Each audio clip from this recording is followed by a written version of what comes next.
December 26th, 1998, the day after Christmas. Sydney Harbour glittered under a blazing summer sky as crowds packed the shoreline, cheering the start of the Sydney to Hobart Yacht Race, 630 miles of open sea endurance. At 1 p.m., the cannon fired, and 115 yachts, from luxury supermaxes to humble family boats, surged toward the horizon. None knew that beyond the calm blue lay a storm forming in silence, one that would soon become the deadliest in Australian maritime history. The perfect start. The first hours of the race were flawless. The air was warm, the sea was calm, and the horizon stretched endlessly under a perfect blue sky. Sunlight glimmered across hundreds of sails as yachts cut gracefully through the water, their crews in sync, their movements confident.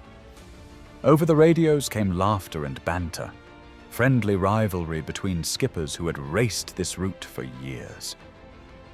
The Sydney to Hobart had always been more than a competition. It was a celebration of seamanship, a holiday ritual watched by thousands from shore.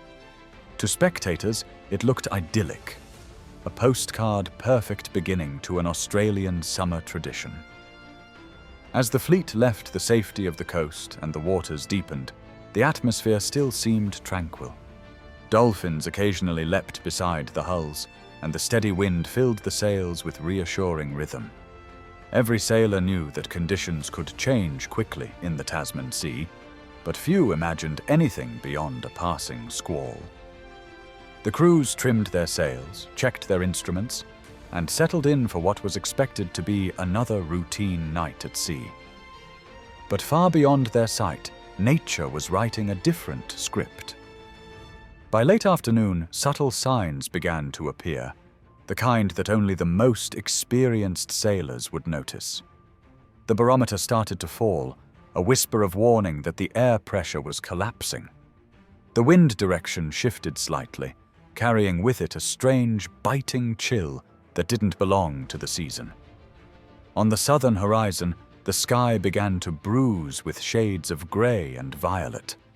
To the untrained eye, it was nothing alarming, just a change in weather. But high above, invisible to the human eye, two massive air masses were preparing to collide. From the south, a blast of frigid Antarctic air was surging northward, dense and heavy. From the north came a wave of humid tropical air, warm and unstable, sliding downward from the Coral Sea. When cold air dives beneath warm air, it acts like a hammer, forcing the warm layer upward, triggering violent instability. Meteorologists monitoring early radar images saw a disturbance but assumed it would weaken. The forecast still spoke of fresh winds and occasional squalls, nothing a skilled yacht couldn't handle. But the data they were reading lagged hours behind the reality unfolding offshore.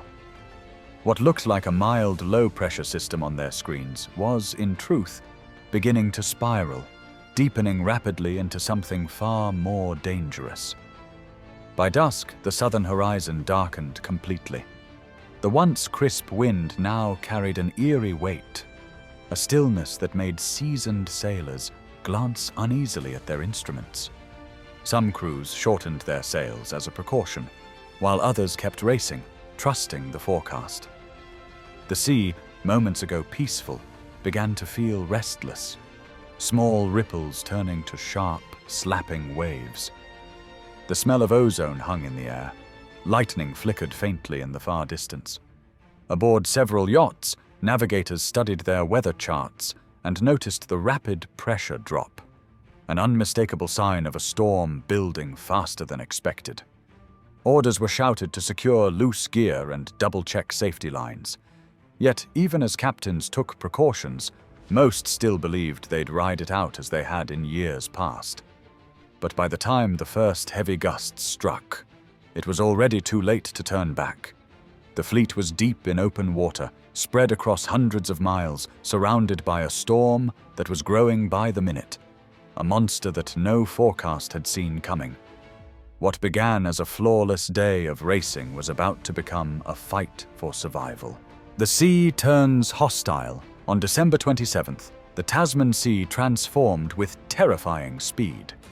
The morning had begun with steady breezes and scattered clouds, but by midday, the barometer was falling so fast that seasoned sailors knew something was wrong.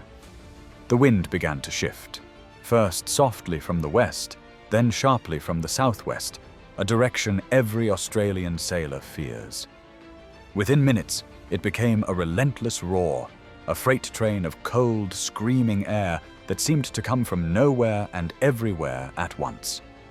The sea responded like a living creature awakened in fury. The once gentle blue surface turned slate gray, its calm rhythm replaced by violent motion. Waves built upon waves, stacking higher until they reached 10 meters, then 15, towering like walls that blotted out the horizon. Sheets of rain lashed sideways, slicing through the air like whips. Visibility dropped to near zero. The horizon disappeared, replaced by a blur of foam, mist, and terror. Boats that had glided smoothly just hours earlier were now in a desperate struggle to stay upright.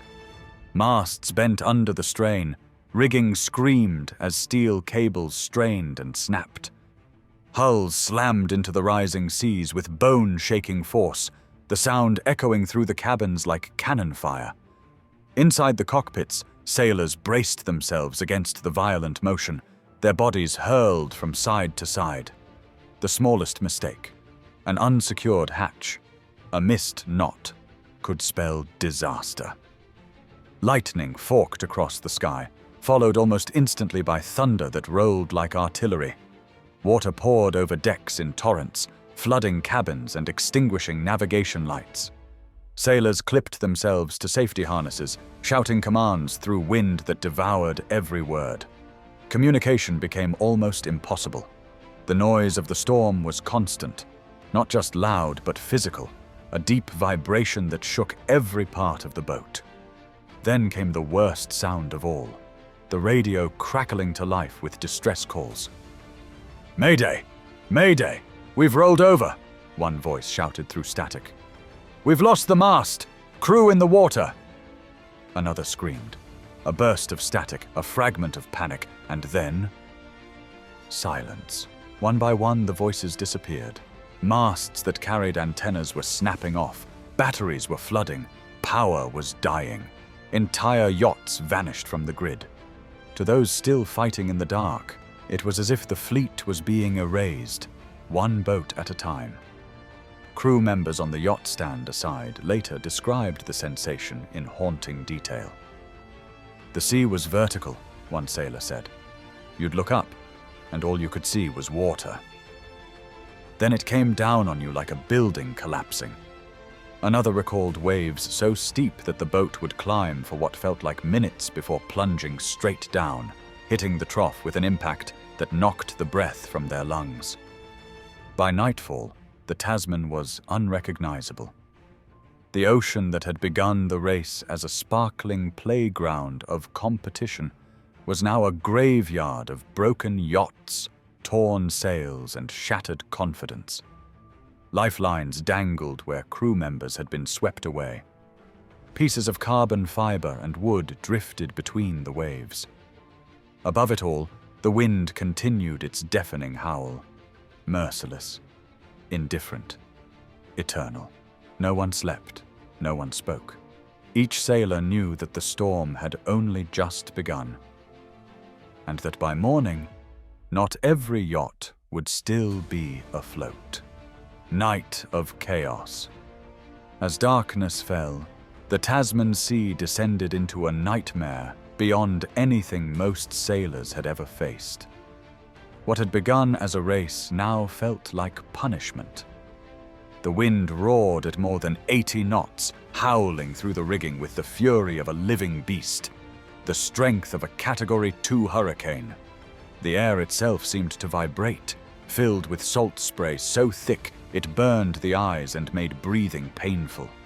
Every gust tore at the sails with deafening violence, and the sea responded with a vengeance. Rogue waves, steep, unpredictable monsters born from colliding wind systems and opposing currents, rose out of nowhere. Some struck head-on, others blindsided the yachts from the side, sending walls of water crashing over the decks. Each impact sounded like an explosion, followed by the sickening groan of wood and fiberglass under pressure. In those moments, even the strongest boats felt fragile, like toys in the hands of an angry god. The yacht Sword of Orion was rolled completely over, twice, within minutes. Crew members were hurled against bulkheads and across cabins.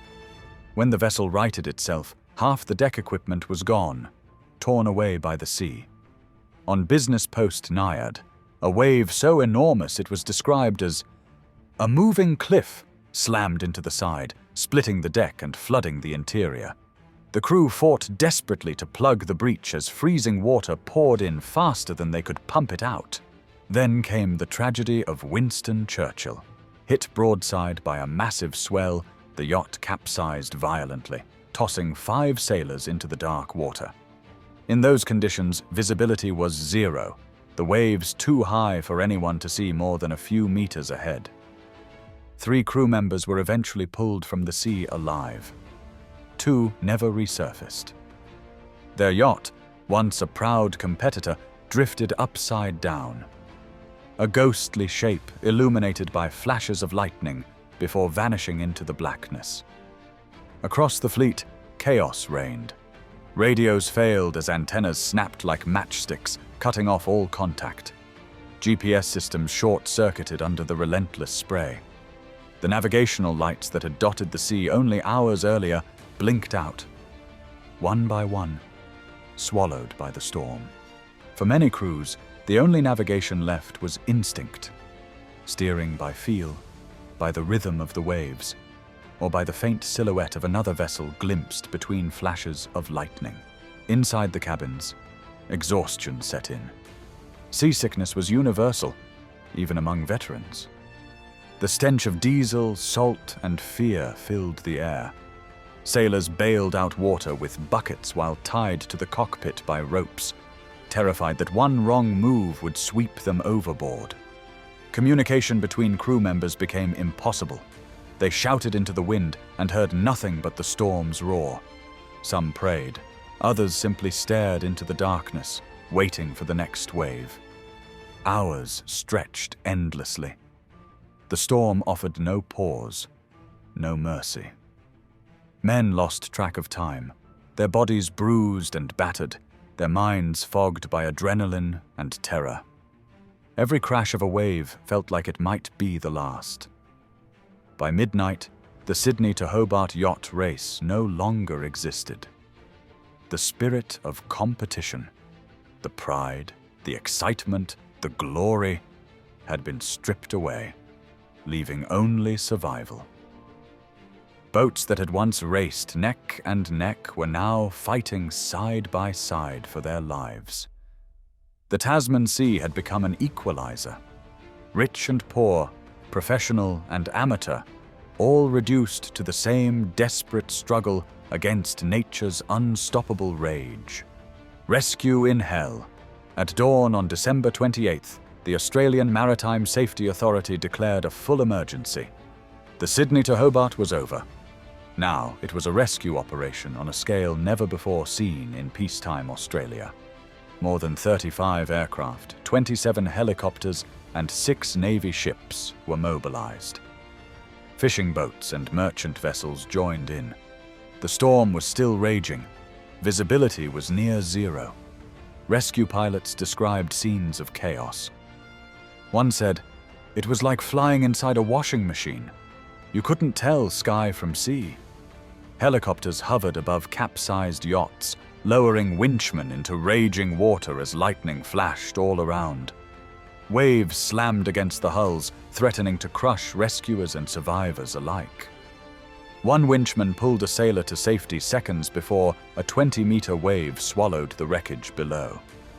Many rescues happened blind, guided only by fading emergency beacons and the faint glint of reflective tape in the darkness. By nightfall, over 50 sailors had been saved, but 6 lives were already lost. The ocean gave back what it wanted, and kept the rest. The aftermath. 2 crew members die in Sydney to Hobart Yacht Race. Both incidents involved being struck by the boat's boom. Raises concerns over safety measures in competitive sailing. When the winds finally eased on December 29th, what was left of the fleet limped toward Hobart. Of the 115 yachts that started, only 44 crossed the finish line. 5 were gone forever. The names of the dead, John Dean, Glyn Charles, Bruce Guy, Michael Bannister, Bill Foster, and Jim Lawler, became symbols of courage and tragedy. These were not novices. They were elite sailors, men who had conquered the Atlantic and the Pacific. Yet the Tasman took them in hours. Survivors described the aftermath as surreal. Silence after 2 days of screaming wind. The sea was littered with wreckage, torn sails, floating life jackets. Some sailors broke down crying when the rescue helicopters left, realizing others would not be found. When the surviving boats reached Hobart, there were no cheers. Reporters wrote that the docks looked like a battlefield. Sailors staggered ashore in ripped gear, faces gray with exhaustion. One journalist said, "They looked like men who'd come home from war." Investigation and reform. The official inquiry that followed changed sailing forever. Investigators confirmed that a rare chain of atmospheric events had created a bomb low, a storm that intensified by 20 millibars in just 12 hours, far beyond forecast capability at the time.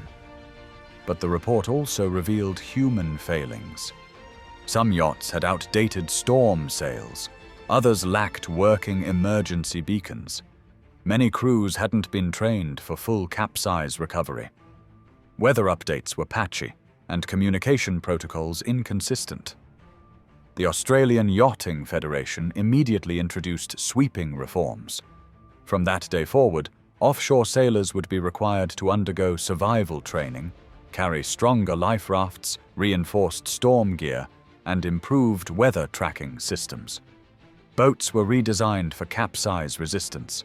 Safety drills became mandatory. The Sydney to Hobart disaster became a lesson written in loss, one that reshaped every major ocean race that followed.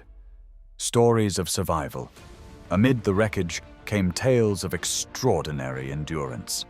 The crew of Stand Aside spent 40 hours lashed to their cockpit, steering with a broken rudder, soaked to the bone, praying their yacht would stay upright.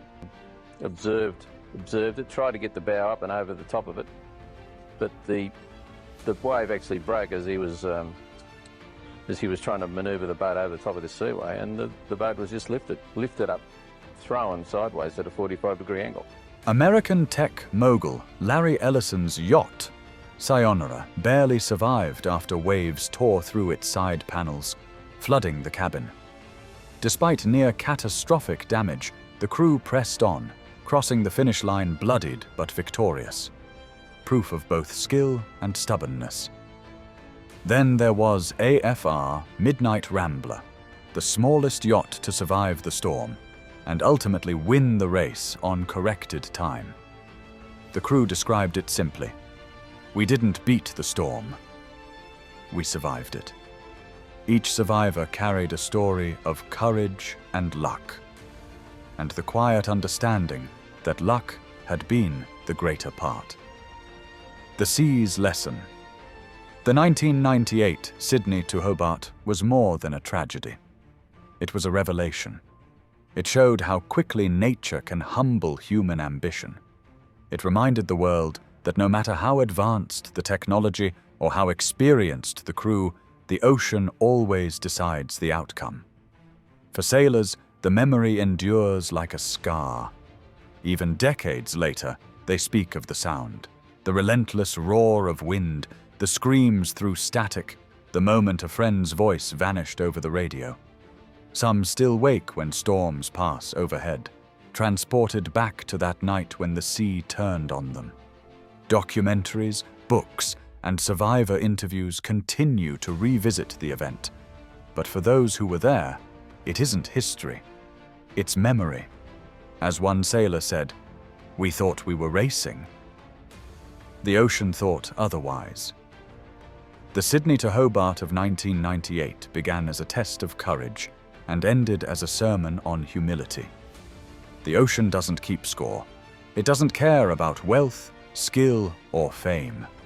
It gives and it takes, without reason, without mercy. And in that December storm, it delivered a truth humanity keeps forgetting. You don't conquer the sea, you survive it.